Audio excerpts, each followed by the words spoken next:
Welcome back. In this video, we're going to talk about what are tax-free investment options. This is important because when you can accumulate your hard-earned money on a tax-favored basis, it will end up growing to more money. But if it's tax-free when you take it out, you'll have higher net spendable retirement income. So we have to overcome some obstacles of the way people are always thinking, the way they've always been taught is what they have been thinking. And so in this episode, I'm going to empower you to transform your thinking, your money, the way you manage it, and begin to convert to tax-free. And sometimes that requires what we call a strategic rollout. If you stay with me to the end, I'm going to teach you how to accumulate, access, and transfer your money totally tax-free.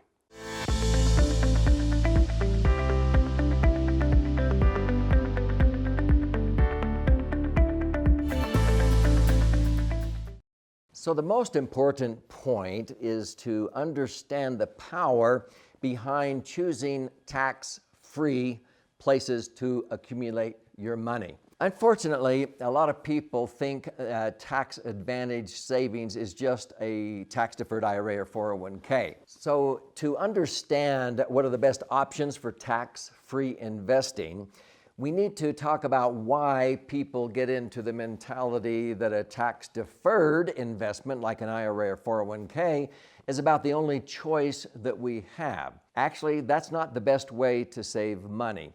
I have a little ditty that goes good, better, best. Never let it rest till good gets better and better gets best. You know, IRAs and 401ks may be a good way to go, but I've always sort of said they're a far cry from the best way to go. A Roth IRA or 401k is a step in the right direction. It's a better way to go, but do you know that I've never owned an IRA or 401k? Never will. I've never owned a Roth IRA or 401k, never will. My favorite vehicle is totally tax-free. And in other episodes, you can learn about what we call a rich man's Roth and my favorite vehicle that is totally tax-free. But we have different choices. So I teach this continuing education. It's advanced continuing education to CPAs and tax attorneys. And oftentimes I will start out with this riddle. You ready? See if you can figure this out. One day there were three fishermen that went out for a great day of fishing. And at the end of the day, they decided to check into this little quaint mountain lodge. And the clerk said, "Oh, we've got a room towards the back that has 3 beds in it. It's $30. Well, that's easy. 3 men, $30. Each of the men shells out $10. So far, so good. Well, they're getting settled back in their room, and the clerk is entering in the books, and she goes, "Oh, we've been discounting that room during the remodel. The insulation's out of the wall or whatever. They can hear the laundromat. We've only been charging $25. So she took 5 $1 bills out of the cash register, and she gave them to the bellboy and said, "Would you go refund these $5 to those 3 men?" So the bellboy is walking back, and he's thinking, how are 3 men going to divide up 5 $1 bills? And he's not very honest. So he pockets 2 of the dollars. And he goes back and refunds $1 to each of the 3 men. So let's do an accounting. 3 men originally paid 10, right? They each got $1 back, so they paid a net of 9. 3 men times $9 equals $27. Plus the 2 the bellboy kept equals $29. Where's the other $1? 3 men originally paid 10. They each got $1 back. They paid a net of 9. 3 men times $9 equals 27. You add the 2 the bellboy kept equals 29. Where's the other $1? Now, don't feel bad if I have you stumped, because this stumps CPAs, okay? And they work with numbers all day long. No wonder the general public sometimes gets confused. Do you know what I'm doing? See, I'm tricking you. What I'm doing is I'm saying 3 men times 9 equals 27. But if I'm accounting for $30, see, CPAs, the first thing they learn in Accounting 101 is what are you accounting for? And number two, are you adding or subtracting? Is it a debit or a credit? So I'm adding the two the bellboy took. I should be subtracting that too. 3 men times $9 is 27 minus the 2 the bellboy kept equals the 25, which is the price of the room. But if you're accounting for the $30, 3 men times 9 equals 27, plus the 3 they got back equals 30. Now, if I can stump CPAs with that one, because they'll pull out their slide rule or their abacus, try to figure this out. Some of them have calculators. And if I can stump a CPA with that, no wonder people get duped into thinking, why is it we add up what an IRA or 401k grows to, and we think that we should choose investments that grow to the most? No. You should choose investments that generate the most at the time in life you're going to need the money the most, after subtracting the negative impact of taxes and inflation.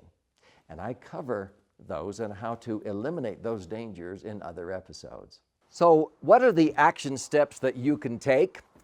Generally, there are 3 different types of investments that people are aware of that have tax advantages.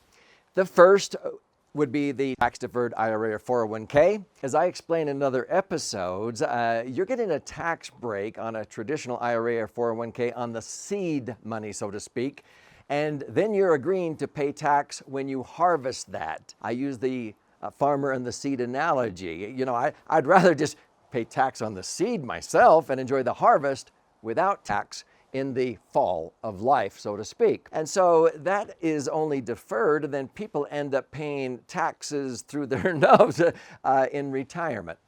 Another tax advantage vehicle would be municipal bonds. Now, municipal bonds are okay, except some municipalities are in trouble. So I don't trust that my money is all that safe in some municipal bonds, depending upon the government or how it's run. I've generally earned in my favorite vehicle, which I call the laser fund, 2 to 3% higher rates of return than most municipal bonds. Some people say, what about a Roth? Now, in other episodes, I talk about the 2 benefits of a Roth. You take after-tax money and you accumulate it tax-free, and you can take it out tax-free. What I like is sometimes referred to by CPAs and tax attorneys as a rich man's Roth. And in another episode, you'll be able to learn about that. But see, I like to accumulate my money tax-free, be able to access it tax-free, and when I die, I want it to increase in value, double, triple maybe, and transfer tax-free. In my other educational materials and my books, I disclose that in the Internal Revenue Code for over 100 years now, there is only one vehicle that I have found that allows you to accumulate your money tax-free and then be able to access that money tax-free, and then when you die, it blossoms in value and transfers tax-free.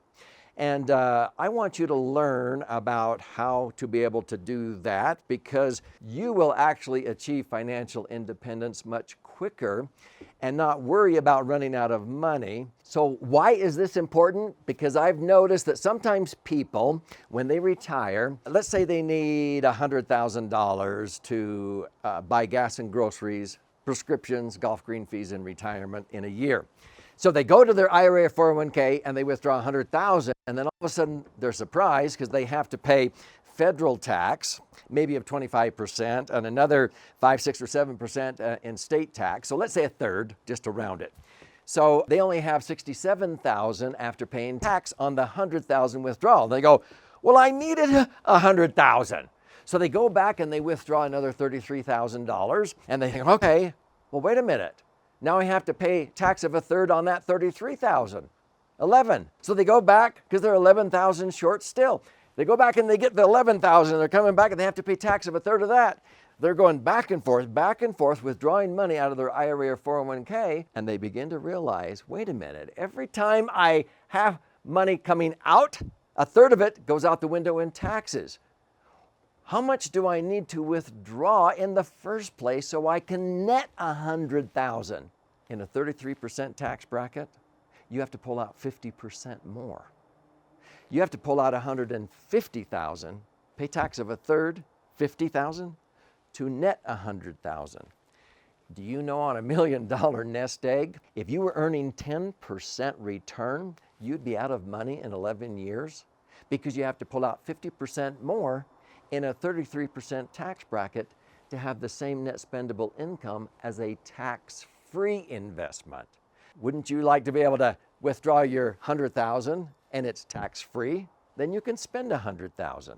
So in my opinion, the best option is to accumulate your money totally tax-free, where you can accumulate it tax-free, access your money tax-free during retirement, and when you finally pass away, whatever you leave behind blossoms, increases in value, and transfers tax-free. Now, how do you do that?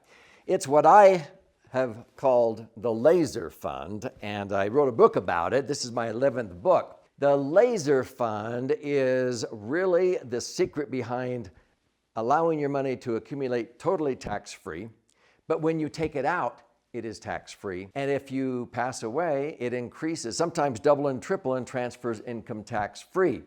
This is grandfathered under the Internal Revenue Code. So a lot of people like to learn more about this, and that's what motivated me to write this book. It's actually 2 books in one. I would love to have you receive a free copy, so here's how. This first 200 pages will empower you with charts and graphs of how to be able to convert to tax-free income and diversify. You flip it over this direction and there's 100 pages, 12 chapters with 62 actual stories of people who have used this, not just for retirement, for college funding, for business planning, and what have you. So if you click on the link below, you can obtain a free copy, just pay a nominal shipping and handling charge. Dive deep into this book and you'll see why the Laser Fund is my favorite vehicle to accumulate money tax-free, access it tax-free, and whatever I leave behind transfers income tax-free.